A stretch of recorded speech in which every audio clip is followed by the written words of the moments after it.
Hello, today I will show you how to join multiple video files into one video file. I use the program FFmpeg and it can be downloaded from the website for free. I will combine two video files named 1 and 2 into one video named test. I will show you the length of each video file so that you can then compare with the video in which these files will be combined.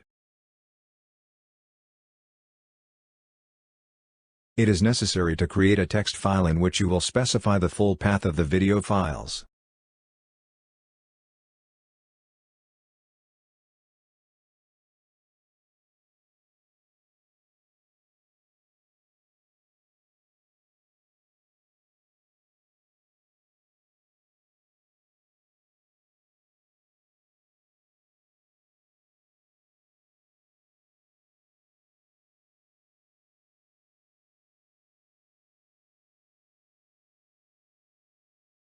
After creating the text file, you can open the command prompt program. In the command prompt window, you need to write the command that shows the video.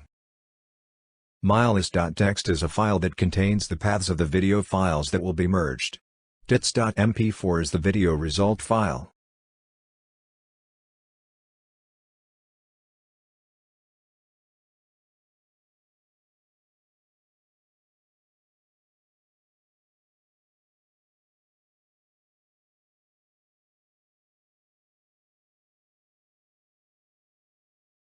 A test video file has been created that has combined video file 1 and 2.